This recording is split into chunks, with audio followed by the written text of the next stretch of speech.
सरकार की महत्वाकांक्षी लाडली बहन योजना की। महायुति को लग रहा है कि सरकार की ये योजना उन्हें चुनाव जितवा देगी। शायद इसीलिए मुख्यमंत्री खुद घर घर जाकर महिलाओं को लाडली बहन योजना के बारे में जानकारी दे रहे हैं। एकनाथ शिंदे आज भी महिलाओं के बीच पहुंचे हुए थे। योजनाओं के बारे में वो जानकारियां दे रहे थे।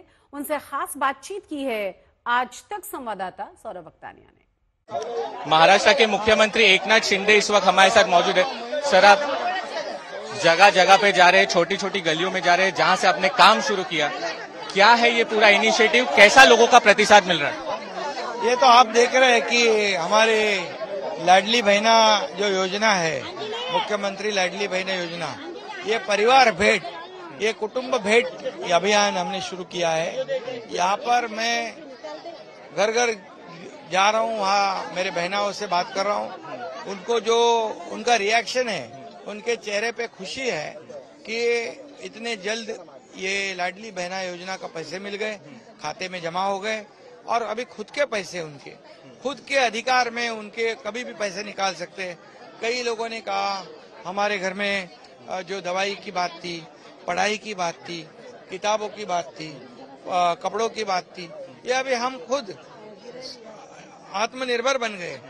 हमारा अधिकार है कि हम कुछ भी हमारे पैसे से खरीद सकते हैं, कुछ हमारे परिवार को सहायता हो सकती है। तो इसलिए जो हमारे बहनों को फायदा मिला है, लाभ मिला है, उनको भी मिला मैं।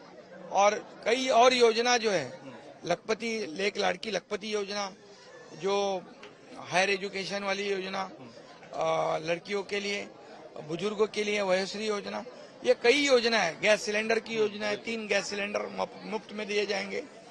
ये योजनाओं के बारे में भी जानकारी उनको मिली और उनको कहा कि और जो आप ये जानकारी और मेरे बहनों को दो और भाइयों को दो। जो अप्रेंटिसशिप योजना है स्टाइपेंड वाली, 6,000, 8,000, 10,000, ये पहली बार हुआ है इस राज्य में।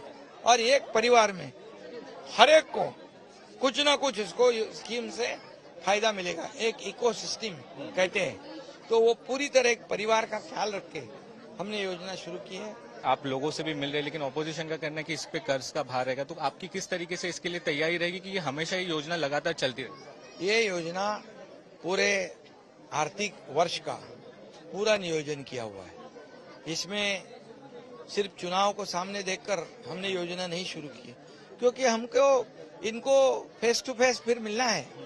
इसलिए हम जो बोलते हैं वही करते हैं और जो करना है वही बोलते हैं। इसलिए हमने जो बोला वो करके दिखाया है और इसलिए ये योजना कायम बनी रहेगी। सर, कहीं ना कहीं ये अजीत पवार के जन सम्मान यात्रा को जवाब देने के लिए है, क्योंकि उन्होंने मुख्यमंत्री का नाम नहीं लिया और वो सिर्फ लाड़की बहन योजना करके वो जगह जगह प्रचार करे, तो क्या उसका जवाब में ये हो रहा है? देखिए, कोई जवाब नहीं, ये कोई श्रेयवाद की लड़ाई नहीं। मैं हूँ, हमारे उप मुख्यमंत्री देवेंद्र फडणवीस जी है, अजीत दादा पवार है, हमारे पूरे मंत्रिमंडल ने ये निर्णय लिया है। का मकसद क्या है? अजीत दादा के कार्यकर्ता हो, देवेंद्र जी के कार्यकर्ता हो, हमारे कार्यकर्ता हो, ये सब जगह जाए और लोगों को इसका जो लाभ है, योजना है, उसकी जानकारी दे, ताकि कोई भी लाभार्थी वंचित न रहे। आखिरी सवाल सीट शेयरिंग को लेकर, बीजेपी का कहना है कि 150 से ज्यादा सीटों पे लड़ेंगे। आपका ऐसा दावा है कि 100 से ज्यादा सीटों पे आप लड़ना चाहते हैं। आपकी कितनी सीटों पे लड़ने की इच्छा है और क्या वो सम्मान सभी को मिलेगा? बिल्कुल, उसके बारे में चर्चा शुरू है। हमारी चर्चा सकारात्मक है और सभी का सम्मान रखा जाएगा। हमारे आदरणीय प्रधानमंत्री जी मोदी जी है और गृह मंत्री जी भी अमित भाई आके गए और उन्होंने भी कहा है कि ये हमारी महायुति है, हम ये सरकार को प्रगति की ओर ले जाने वाले, सरकार को कल्याणकारी योजनाएं बनाए रहे और इसीलिए हमारे सरकार का मकसद है इस राज्य की जनता की खुशहाली, जनता को आगे बढ़ाना, राज्य को विकास करना। इसलिए कोई भी मतभेद नहीं है, समन्वय से सब हो जाएगा। सेना 100 से ज्यादा सीटों पे लड़ेगी? मैंने कहा ना कि ये सभी बातें समन्वय से होगी। बहुत बहुत शुक्रिया हमसे बात करने। कैमरा पर्सन साहिल चौहान के साथ सौरभ वक्तानिया, ठाणे आज तक।